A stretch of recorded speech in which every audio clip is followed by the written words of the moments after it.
And our top focus in World DNA this morning. The American nukes might be returning to British soil after 15 long years. And Russia is not happy about it. Well, my colleague Shivan breaks it down for you further. Shivan, over to you. Thanks, Raisha. I'll of course take it from here. Russia and US, as we all know, we are sliding into times that we have seen in the past. And at a critical geopolitical juncture, fears of a Cold War, and rather you would call it Cold War 2.0, those fears remain prevalent. In the latest, Russia has warned of an escalation if American nuclear weapons return to British soil. Now this, as some recent reports have revealed, a possibility of this happening. US deployed its nuclear weapons in Europe during the height of the Cold War, but the number has significantly dropped since then.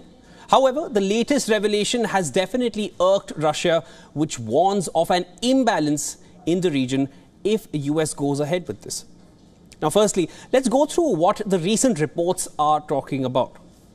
The Federation of American Scientists, which monitors US nuclear activity, recently reported that the US Air Force budgetary documents imply that it is going to re-establish its nuclear weapons mission in the UK. Now, these documents mention the construction of a surety dormitory at the Royal Air Force Lakenheath base.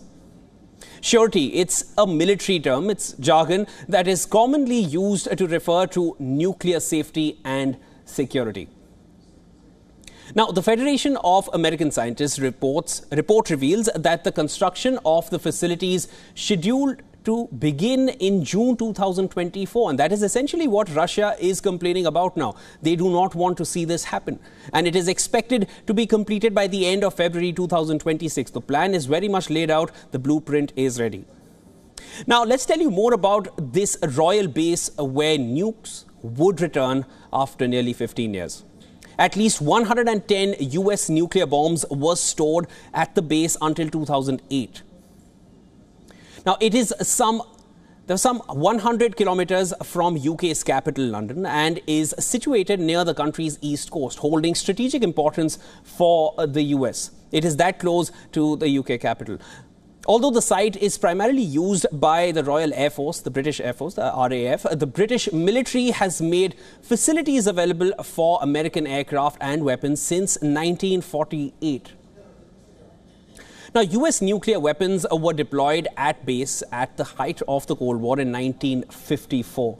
And we are seeing a certain return of times after that.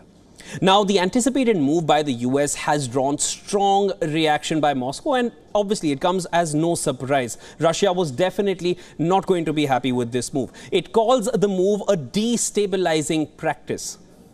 Moscow alleges that the move entails joint planning and practice for nuclear attacks on Russian targets. And not just this, Russia demands that the return of all US nuclear weapons to American territory be done right away. Now, this is what the Russian Foreign Ministry had to say about it. If this step is ever made, we will view it as escalation, as a step toward escalation that would take things to a direction that is quite opposite to addressing the pressing issue of pulling all nuclear weapons out of European countries. Now, so where are US nuclear weapons still deployed in Europe? Years after the Cold War ended. You can see on the screen, there are 5 nations. We're talking about Belgium, Germany, Italy, the Netherlands and Turkey, which are still housing American nuclear weapons. The US currently has approximately 100 B-61 gravity bombs deployed in Europe, and these are the last remaining tactical nuclear weapons the United States has. And what about the Russian nuclear weapon sharing? Now, since June this year, Belarus and Russia have claimed deployment of a number of nuclear weapons that are located on Belarusian territory while remaining in Russian possession. Now, this was definitely something that Russia had pulled off as a stern message and a warning to the US and the collective West on the whole. It is not confirmed by the US and NATO that Russia has placed their nukes in Belarus, but this has also raised concerns among the Western nations. Now, so definitely tensions are brewing between Russia and the collective West. This does not make it any better, does not make it any easier. If US nukes return to UK, Russia will see it as escalation, and they're not mincing any words. We will, of course, track all the developments right here on WION World is One.